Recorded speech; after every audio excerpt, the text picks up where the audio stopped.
Well, hi everyone. I'm John Rethnam with my review of AEW Dark. We've got 7 matches. I do want to say one thing though. While this was not a bad episode of Dark, there were a couple matches that went a little bit long, but even though they have the Women's Tag Team Tournament Cup thing going on right now, the Deadly Draw, I wish that they would feature 2 women's matches on Dark. I mean, no more than that, but they could use some women that they don't use on Dynamite and some women they could potentially sign, like Skylar Moore and maybe Kylan King and a few others and everything. Maybe Red Velvet. They could sign a few of these women, but only if they feature more, like 2 women's matches on Dark.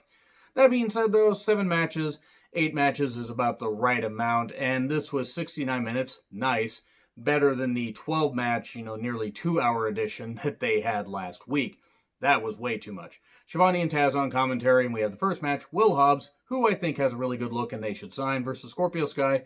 Hobbs hits a few moves, even including a splash before the bell, but TKO from Scorpio Sky soon after, and 1, 2, 3. He cuts a promo saying, they're calling me the king of AEW Dark, like I'm supposed to be proud of that. And he wasn't knocking AEW Dark, but it's not his ceiling. He's going to shoot for the sky, reach for the sky. He's going to beat. He's going to be a force to be reckoned with. And you know what? I'm all for it. I'm glad that Scorpio Sky has gained some mic time and gained a chance to shine here. Have him challenge Cody for the TNT Championship. Have him surprise and beat Cody for the TNT Championship. Because Scorpio Sky doing the open challenge could work, 100%. And also, please sign Will Hobbs. So, we get Billy and Austin Gunn versus Serpentico and Aaron Solo. Billy, it's hard to believe that he can still move that well for being, close to 60. I think he's going to be 57 later this year. Austin, he's coming along pretty well, and it's nice to feature, a tag team on Dark that maybe could get a tag title shot at some point. I mean, I doubt it. I really, really doubt it. It'd be pretty obvious that they wouldn't win. And also Serpentico and Aaron Solo, they were fine here. Billy even took a few bumps, took a few shots, including one stiff super kick. Austin hit a hip toss into a neckbreaker, 1, 2, 3, and there we go. That's the end of that. The Initiative, Cutler and Avalon with Leva Bates versus Sonny Kiss and Joey Janela. I wish Joey would go back to wearing pants and not wearing briefs. I don't know why it bothers me, but it just looks unnatural. And Joey Janela also is not very good in the ring. In fact, I would go as far to say it's pretty fucking rotten. Pretty goddamn rotten. I saw him live at a couple indie shows. He's not very good. He's really not very good. I like Sonny, though. I think Sonny has, I think his character probably has a ceiling, but at least, he probably will never be champion. Or at least not right now. It might take like a year or something. He could be a tag team champion and maybe build up a good singles career. He had a good match against Cody. He has some good agility and that dance background and everything. He has that ability, and he has some, he can hit some really good moves. And he showed off a lot of them here. Him and Janela work well as a team. Sonny Kiss does all, some fancy schmancy stuff, and Janela is also there. And then Leva does an attempt at a sliced bread to Janela outside, and Leva has wrestled before, but they've done very awkward spots with her interfering when the referee gets distracted. They may want to stop. That was not very good. And I got nothing against Leva. I think she's fine. I think she's fine in a manager role. This was a very awkward spot. They shouldn't have even attempted. And then a variation of a leg drop, 1, 2, 3. Sonny Kiss gets the victory. Cool. All right, good. Sonny Kiss got the pin.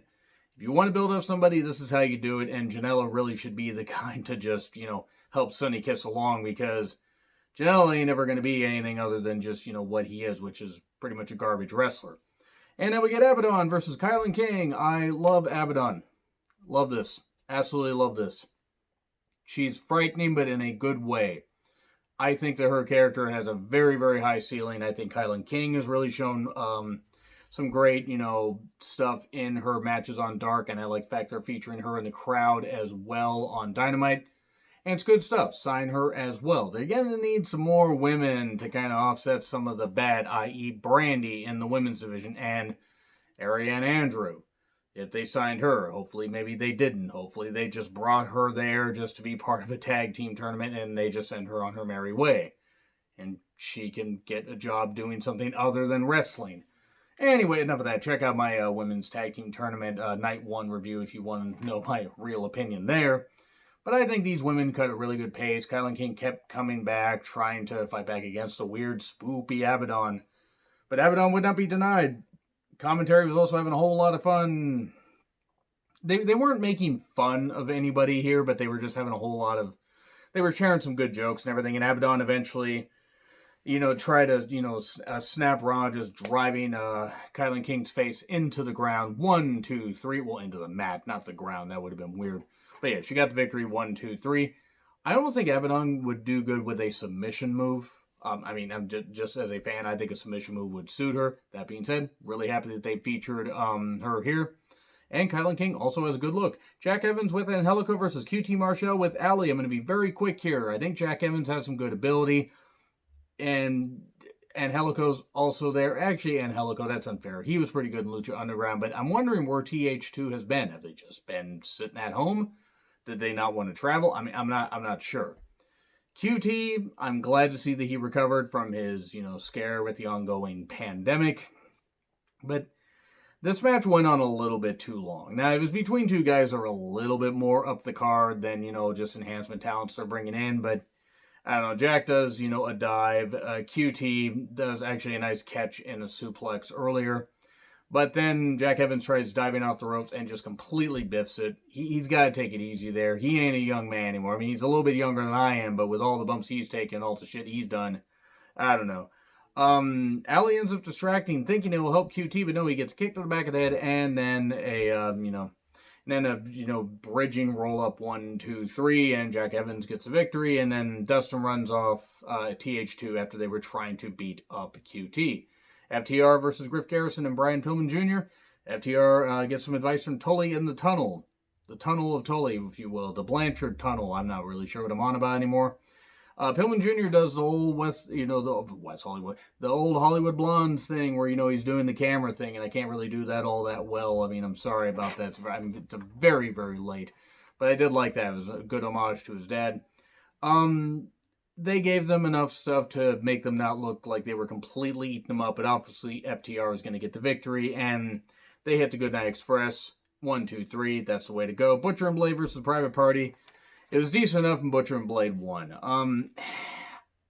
Butcher and Blade, I don't know why they get Pyro, by the way, because they're very much a low-level tag team. Private Party is getting beat so much, we're either going to do one of two things. We're going to get them going heel, or we're going to get them separating. Because I don't know really what else you're going to do here unless you start giving them some quality wins. So, I don't know. It was what it was. It seems like they're doing something weird with Private Party. I'm not totally sure. So let me know what you guys think in the comments. So like, share, subscribe, Twitter handle in the description. I'm John Retlin. I'll see you soon.